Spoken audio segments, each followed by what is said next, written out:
Hello everybody, welcome to this week's edition of The Verdict. We've got some really good racing to go at. There was 2 days of excellent action at Newmarket, and that's where we will focus on most of the races for The Verdict this week. But there's one to come from York as well.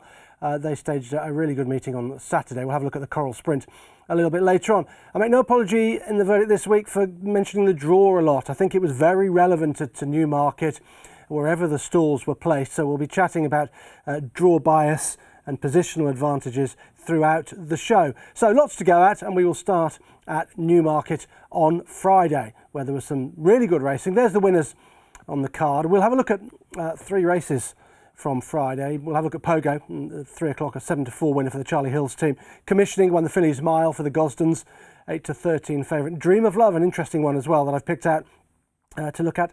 And that's the 4:45 contest. Just a couple of winning favourites on the card, Dream of Love and Commissioning. OK, so let's start with Pogo's win in the Challenge Stakes, Group 2 over 7 furlongs. He wasn't favourite, Sacred was, 13-8, 7-4 Pogo, Kulthum was 11-1, 12's Purple Play, Jumbie 16's the same for International Angel, and Oscula, Misty Grey the outsider at 20-1. Let's have a look at this then. Stall 1 for your winner. Pogo's had a tremendous season. Sacred came from stall 7, not a good draw the way things panned out. And Misty Grey ran a blinder, but stall 2 was a big advantage for Tom Dascombe's Misty Grey. Right, let's see what happened out there. And the first thing to say about the Roley Mile is that being on the lead or close to the pace is a huge advantage on this particular track. And also at this time of year, racing against that far rail is an advantage as well. And therefore, Pogo is in prime spot out in front, making the running. Not in prime spot, Sacred, who's out wide, away from the good rail, drawn in 7, so hard to get to that rail, and some way off the speed. And here's Misty Grey, closer to the rail and right on the speed along with Pogo. Not only has Pogo got the rail and a relatively soft lead out in front, he was able to roll along quite steadily according to the course track sectionals. The finishing speed percentage 105.54%, meaning that he's come home 5.54% quicker in the last 3 furlongs than he ran the rest of the race. It was pretty steady out there until the sprint began with 3 furlongs to go. His final 3 furlongs 34.04, so he really did turn on the taps, but the eye catcher is in behind. Didn't get the run of the race, Sacred, blue cap, Cheveley Park colours, and she came home quicker than Pogo, 33.83, Pogo 34.04, let me remind you. She quickened up in really good style, but she was on the wrong part of the track and had too much to do. She fired a 6th furlong of 10.84. Boy, did she really sprint from her poor position, but it wasn't enough to get to Pogo, who ran 11.08 for that same furlong, where she went 10.84. But she couldn't overhaul Pogo, and he's a bit unlucky given how the race was run. Misty Grey runs an absolute blinder, coming back to prominent tactics. Hold-up tactics have not worked with this horse before. Being ridden prominently means that as the outside of the field has run an absolute blinder.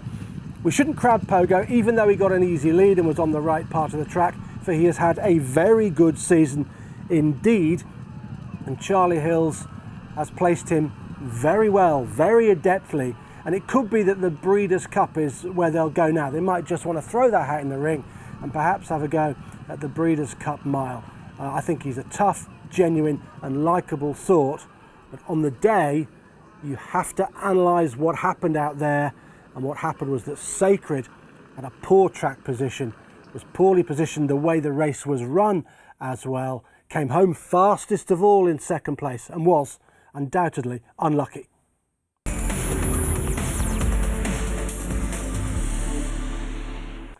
Let's move on to the Bet365 Phillies Mile for the 2-year-olds, Group 1 of course, and it was run at 3:35 at Newmarket on Friday, 8-13, Commissioning, had won the Rockfell in good style prior to coming here. Robert Havlin was on board for Team Gosden. Bright Diamond 7-1, Library 7-1, in from 9s for Aidan O'Brien and Ryan Moore.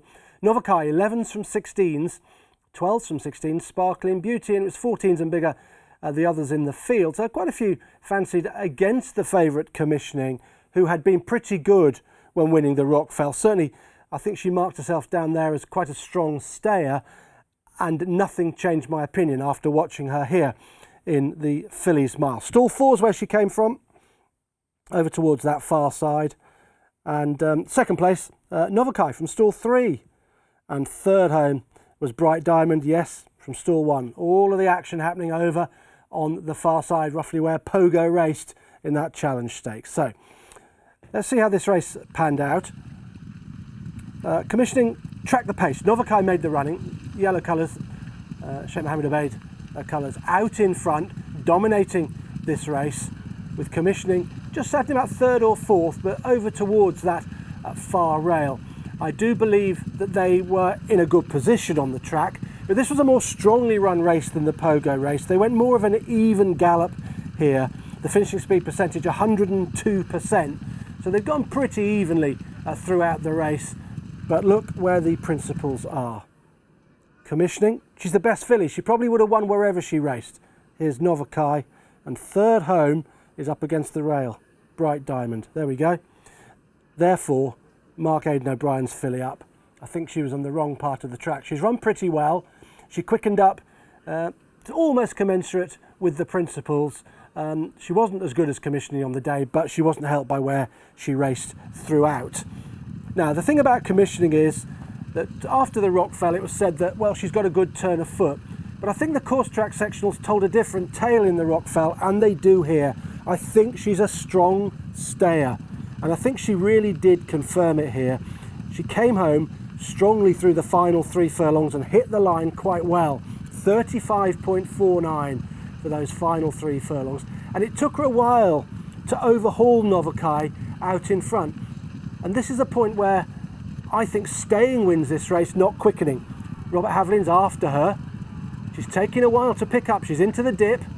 She hasn't really quickened. She hasn't changed legs and powered away. But she's going to keep rolling. Haviland gets serious with her. And then she's very strong in the last 100 yards. I think she is a stayer. And indeed, if you look at her pedigree, there is plenty of stamina on the distaff side. Look at her now, clearing away, stamina kicking in.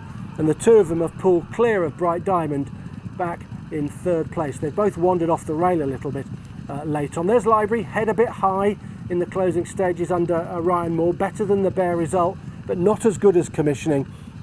There's a general 6-1 shot now for the 1,000 guineas. I think that makes sense, for she's shown her form here on the Rolly Mile, and some horses don't handle it. She's won over 7 here. She's won over a mile now here. She's got her Group 1. And she's going to stay further than this mile. That's what the figures are telling us. Visually, it looks like that as well, hitting the line really hard. And a word for this man coming back in, and the jockeys came out to welcome him back into the winner's enclosure. Robert Haviland, his first ever Group 1, would you believe it? Many congratulations to him. It was his 52nd winner of the year and a Group 1 in the bag, to the delight of his weighing room colleagues. Commissioning a live one for the 1,000 guineas next year.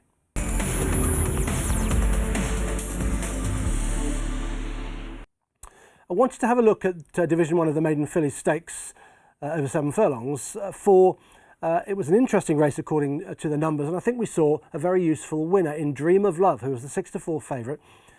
Second in at 15-8 was Mabija. Nagiri was 11-2. Hey Lila was 10-1, and it was 20s. And bigger, the rest, Chorus Line, a massive drifter. But Dream of Love, the winner. We'll talk about the stalls in 1, 2, 3 as they jump, because Dream of Love came from stall 8, hard to identify from that angle. Hey Leela from 6 was second, and Mubija from 5 was back in third place. And I do think that this was a taking performance from Dream of Love. What we need to mention is the run of the race first up. Compared to Pogo, that was quite a steadily run affair. This was really, really steady. They crawled early on, and it became a bit of a dash for the line. But the reason I wanted to show this winner is she displayed a really sharp turn of foot, according to the numbers. Firstly, how do we know it's steady? Well, visually it looks it, doesn't it? The winner's not doing a tap in front. Is sorry. She's not in front. She's Godolphin. I'll start again. Yeah, apologies for that.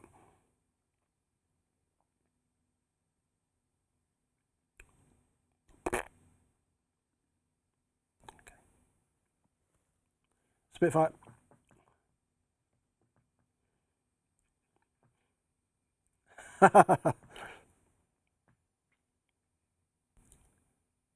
Sorry, right, I'll nail it. I'll nail it this time. I want you to have a look at the Maiden Fillies Stakes. It was Division 1 of this race over 7 furlongs, Newmarket Friday. Dream of Love, 6-4 favourites, and a good winner. Mubijar, 15-8. Nigiri, 11-2, and it was 10-1. And Bigger, the rest. Yeah, Dream of Love's quite impressive here. She jumped out of stall number 8 in the Godolphin Blue. Hey Leela was from stall 6 and Mubijar from stall 5. They were second and third, respectively. In contrast to the two races we've already had a look at, this was a crawl. They went very steady in the early part of the race, and the race was won by sprinting fast, by showing a sharp turn of foot, and the winner certainly did that, Dream of Love, in the Godolphin Blue, just getting a bit of a toe through the race in the early stages off what was a very steady gallop. We can tell that visually. You can see the leader, ears pricked, just bowling along, not doing a tap.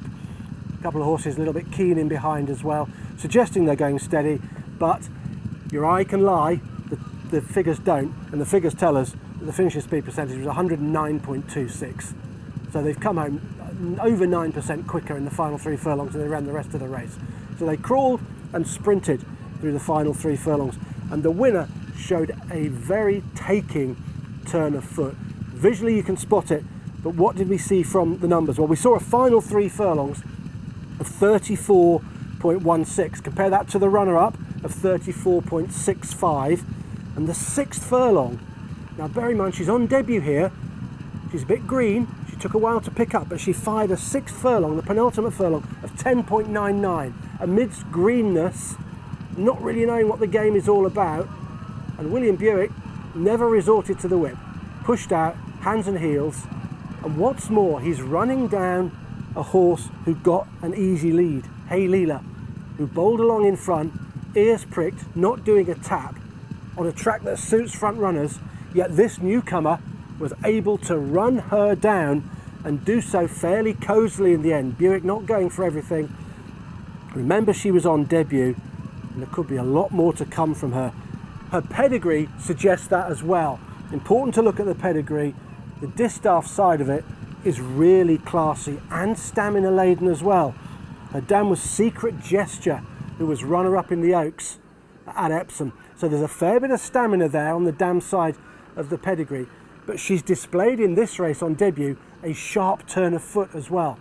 So she has speed and the potential to go further as well, and that makes her a really exciting filly going forward into next season. She might just make up into an Oaks contender. She sure was impressive out there on the Rolling Mile on Friday.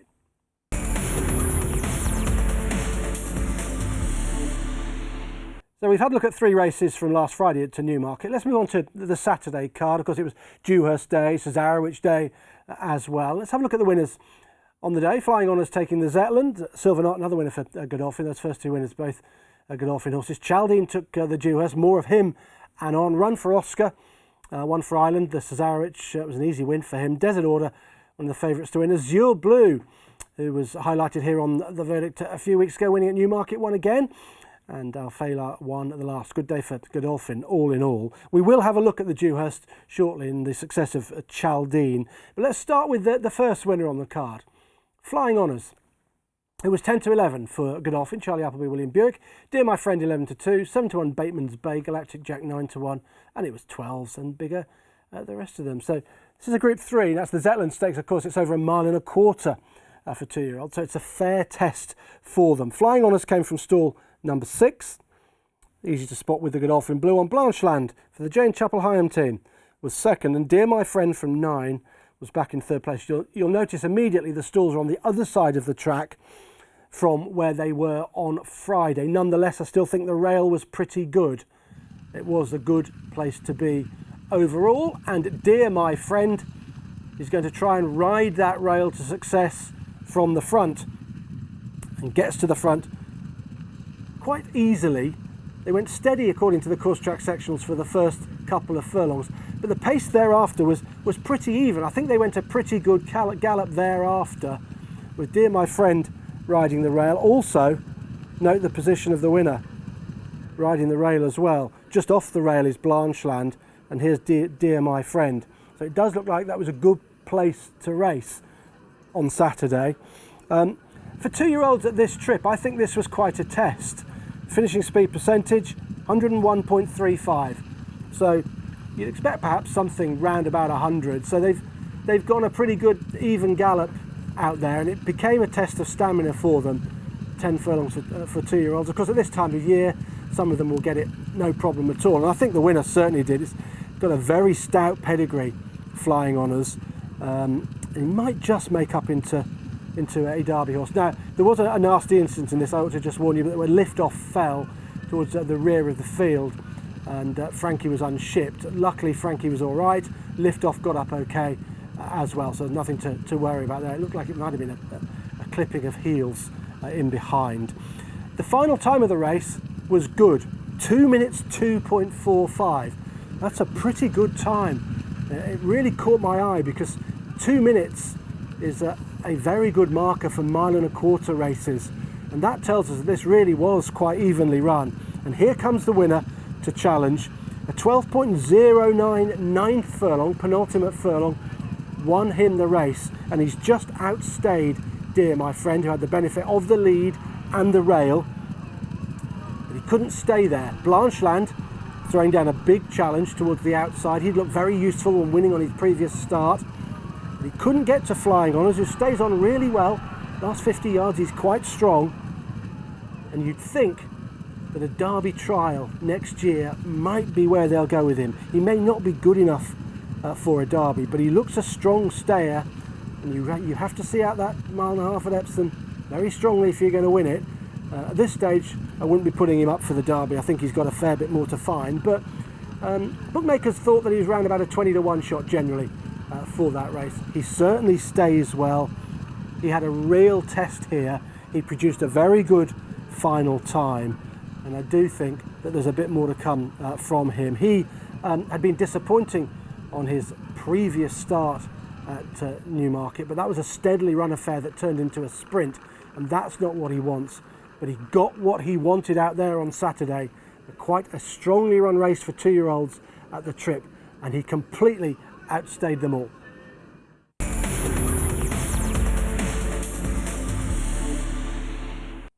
Time now for the big 2-year-old race of the day at Newmarket on Saturday, the Darley Dewhurst Stakes. Group 1, of course, over 7 furlongs. Chaldean, the 5-2 joint favourite with Nostrum. 4-1 Naval Power for Godolphin. 5-1 Aesop's Fable for Aidan O'Brien. Royal Scotsman 12-1. 14's Isaac Shelby and Maban 25-1. And it was Chaldean from stall 5 who beat Royal Scotsman from 7 and Nostrum from 3 in third, with Aesop's Fables well beaten in fourth from stall number 4. Now, when I first watched this race, I was inclined to be a bit negative about the result. Thought that perhaps Chaldean had got out there, just got an easy lead and really rode the Newmarket bias, i.e. being front running and perhaps close to the rail to success. But I had a look at the numbers, and actually this was a very good time performance from Chaldean. It produced a triple-digit time form time figure, just shy of 120. And overall, I think although he got the lead and he had a slight track advantage in that, overall I think this is a very good performance from him. I originally thought that Nostrum had disappointed after his 2 previous successes, but I don't think he did at all. Not a jot of disappointment in this for me, for he ran a big figure and he ran faster than he did in his previous 2 races where he won quite comfortably. So he's taken a big jump forward, and Chaldean has won this nicely. Really well judged front running ride from Dettori. 103.25 the finishing speed percentage from Frankie, and that's telling us that he dictated quite an even gallop, but this horse picked up quite well late on, as did the second, Royal Scotsman. Quicker in the final 3 furlongs than Chaldean. 33.9 against the winners, 34.26. But he came from a little bit, maybe a bit too far back. but he nearly got to Chaldean. That was a very good effort from him. Nostrum, I don't think, was necessarily helped by his track position, and he finished quite weakly, 12.43 his final furlong, but still, this is easily the best performance of his career, and I think there'll be more to come from him. Remember, Expert Eye was beaten in this race in the same colours for Sir Michael Stout, but went on to great things for Sir Michael. So Chaldean, I think we have to be very positive about this, and he's making great strides, isn't he? He won the Acomb, he won the Champagne Stakes, he's now got his Group 1 in taking the Dewhurst. It might be a narrow margin of victory, but overall I think that was a pretty good performance, and the time figure is very positive about him for the future. So he's a live 2,000 guineas prospect. I think that's what all that is telling us. He's generally about an 8-to-1 shot for the 2,000 guineas. I think that's about right at this stage, and there might just be more to come from him because he's very much on an upward curve. I imagine that will be it. The Virtue and Futurity is a possibility, I guess, but that may well be it for him. Andrew Balding's got himself a very nice 2-year-old and a horse who will contest the 2,000 guineas and be in there pitching with a chance.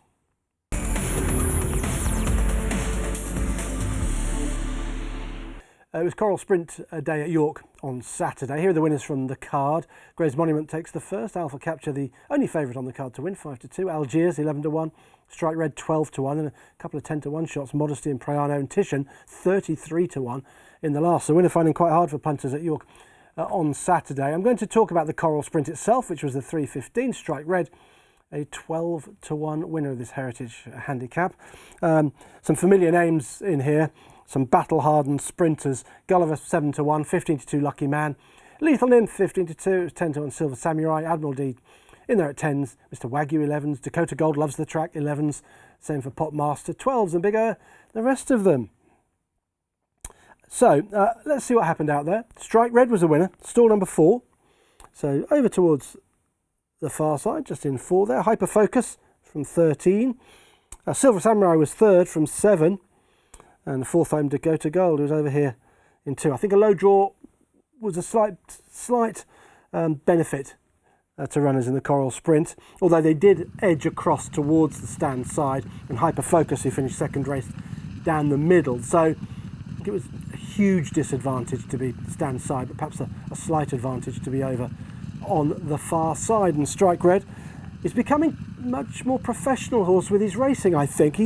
In the past, he'd been prone to miss the break, prone to be quite tardy out of the stalls, which he can't do, certainly at York. But here he was away and over on the far side, travelled quite strongly over there with the sheepskin noseband. Bergerac took them along this side. Dakota Gold was down the middle. First 5 home, 4, 13, 7, 2, 6. Those were the stalls that they were drawn in, but you can see now they have drifted across towards the stand side with Hyper Focus running. He's run an absolute blinder. He's here. He's run a real good race from his stall 13. The winner's going to challenge over here. And Silver Samurai, he runs on really well. He's a tricky customer, Silver Samurai, but he does make some headway. He's the grey horse just over on the far side. He makes headway to run another good race at York where he goes really well. Dakota Gold stuck on well. He was always prominent. He likes York, and he stuck on well for 4th place. In behind, though, there is an eye catcher, and you'll probably be able to see him. Gisborne running on pretty strongly late on, having got some trouble in running, and he came out of stall 17. That was not ideal, and I would suggest that you put Gisborne in your racing TV trackers because he finished right on the heels of Dakota Gold, etc. That was a really good effort from him, having been hampered and had to be switched, and then he ran on really well late on. So I'd be keeping an eye on Gisborne. He's just out the back here. Here he is. There he is there. Just keep an eye on him as he makes some late headway into the race. And I think Hyper Focus can be marked up from where he came from stall 13, racing down the middle. But to Gisborne, definitely the eye catcher. There will be plenty of winners to come out of this going forward, whether it be the rest of this season or into next. But the winner is going the right way now, Strike Red. Very much on an upward curve, I think. And next season might be an interesting sprinter to go to war with. This was a strong handicap, there's no doubt about that, with some regulars here at York taking part. Strike Red staying on strongly, head carriage a little bit high in the closing stages, wins quite well. It was quite a strongly run sprint according to the numbers. There was no messing about. 1 minute 12.72 was the final time, so a pretty good time given the conditions at York on Saturday. There he is, Strike Red, winning the Coral Sprint, the big race at York this weekend. So I hope you enjoyed looking back at what happened to Newmarket Friday and Saturday. There were plenty of other races that we could have put into the verdict, and the Cesaro, which of course could have gone in, and lots of others. But I hope you enjoyed the ones that we picked out. Pogo getting his own way out in front, commissioning. She's a live one for the 1,000 guineas now after giving Rab Havlin his first ever Group 1 success. We also like the look of Dream of Love, the 2-year-old. I think she's pretty good, you know. Got a very good pedigree. I like her going forward, perhaps for the Oaks next year.